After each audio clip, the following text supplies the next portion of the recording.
శ్రీ గురుభ్యో నమః. శ్రీ మహాగణపతయే నమః. ఇవాళ అమ్మవారి చిరునవ్వు గురించండి చెప్తున్నారు. సౌందర్యలహరిలో 63వ శ్లోకం.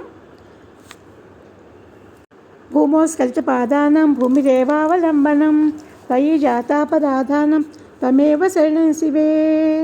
సిబ్ధస్తోస్నాజాలం తవ వదన చంద్రస్య పిబతాం చకోరానామాసి దతిరసతయా చంచుజలిమా అతస్తే సీతాంసో అమృతలహరీ ఆమ్లరుచయః పిబంతి స్వచ్ఛందం నిసిరిసి భృసం కాంచిగదియా.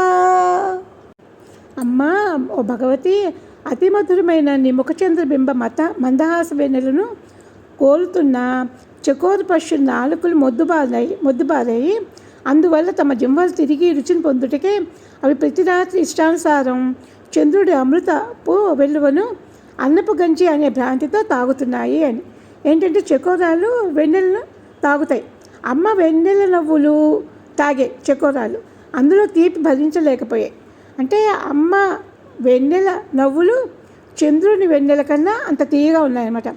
అమ్మ యొక్క వెన్నెల ముందు ఈ వెన్నెల పొల్లటి గంజి లాంటిది అని చెప్తున్నారండి.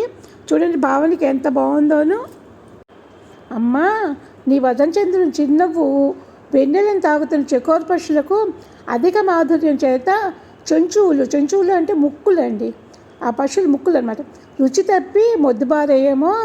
అందుచేత అవి పులదనాన్ని కోరి చంద్రుని వెన్నెల అనే అమృతాన్ని గంజి అనే భావంతో ప్రతి రాత్రి యందు స్వేచ్ఛగా మిక్కిలిగా తాగుతున్నాయి. అంటే ఏంటంటే వెన్నెల కంటే దివ్యామృతమైన సౌందర్యం గలది అమ్మ నవ్వు అనమాట.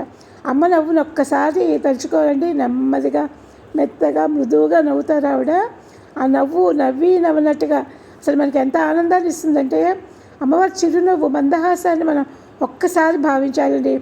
భావిస్తే మనకి హృదయంలో ఉన్న బాధలు కానీ దిగుళ్ళు కానీ అన్నీ తగ్గిపోతాయి.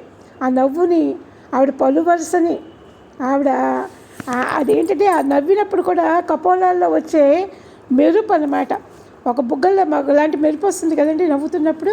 అదంతా మనం భావించాలండి. ఎటువంటి మేకప్లు వేసుకున్నా లిప్స్టిక్లు పూసుకున్నా కూడా ఇవేవి రావండి. సహజంగా అమ్మవారిని తలుచుకున్నప్పుడు మనకి కూడా అదే భావన వస్తుంది. మన అమ్మవారి పెదవుల్ని చిరునవ్వుని ఆవిడ పలువరుసని అన్నిటినీ భావించాలన్నమాట. అమృతాన్ని మనం తాగుతున్నట్టే అనమాట. అవేవో చకోర పశువులు తాగడం కాదు, మనం తాగుతున్నట్టే భావించాలి. మనం తాగుతూ ఉంటే అమృతాన్ని అంటే మనం గంజి అనే భావం కాకుండా అమృతాన్ని తాగుతున్నట్టు భావించాలన్నమాట. ఈ శ్లోకాన్ని 32 సార్లు చదువుకోండి.